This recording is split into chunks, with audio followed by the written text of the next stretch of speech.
जिन्हें पैसा लाना है नैब से लेके और बीच के वकील से लेके और बीच के दलाल तक, वो सब अपने अपने कट में के मुझे क्या मिलेगा लगे हुए, पैसा कौन लाएगा फिर वापस? बिल्कुल आपकी बात ठीक है। ये अनफॉर्चुनेट है कि हम जो है वो उनके चक्रों में पड़े हुए हैं, और जो असल लोग हैं, जब नवाज शरीफ जा रहे थे तो रो रो के जिन लोगों ने कहा था कि इनको जाने दें, बड़ा जुल्म हो रहा है, सारे ही शामिल हैं, क्या करें? किसने कहा था?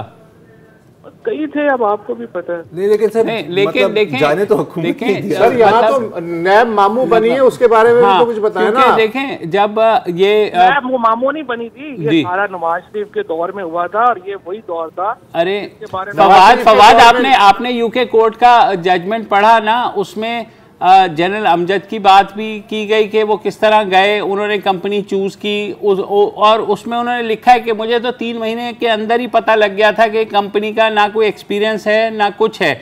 मगर उसके बाद जनरल खालिद मकबूल साहब आ जाते हैं, वो कहते हैं नहीं नहीं, वी आर नॉट अनहैप्पी, इसको आगे चलाते हैं। उसके बाद जो है, जबकि मई 2001 में ख़त्म कर दिया था ब्रॉडशीट ने काम करना भी, फिर लेफ्टिनेंट जनरल मुनीर हफीज़ आते हैं, वो भी ट्राई करते हैं कि नहीं नहीं हमारा बड़ा अच्छा रिलेशन है और ये सब चीज़ें डॉक्यूमेंटेड हैं, और फिर जा कर के वो कहते हैं कि नहीं यार तुम तो कुछ कर नहीं रहे। तो ये जो 3 नैब सरबराहान थे जिनके पास फुल पावर थी उस वक्त, आपको भी पता है, तो वो उनके कंडक्ट को भी ज़ेर बहस लाया जाएगा। उनके कंडक्ट को वैसे जो हाई कोर्ट है उन्होंने तो कहा है कि तीनों बड़े ऑनरेबल आदमी थे, और उन तीनों का जो कंडक्ट था, जो कोर्ट ने लिखा है, उसने तो बहुत प्रेज किया है सारे जो चेयरमैन नैब थे, जिन तीनों की आप बात कर रहे हैं, और लंदन हाई कोर्ट ने भी उसको अपहेल्ड किया है। लेकिन बहरहाल ये कमेटी जो है वो तो सबका जो है वो प्रोव करेगी, और सबको जो मामला है वो देखेगी।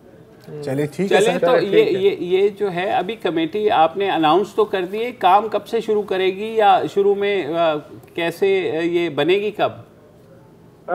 मुझे उम्मीद है कि कल जो है वो अनाउंस हो जाएगी। ये कमेटी के TORs पहले आ गए हुए हैं, उसका सारा आ गया है, कल प्राइम मिनिस्टर ऑफिस ने उसको अनाउंस करना है, तो मुझे उम्मीद है कि कल अनाउंस हो जाए।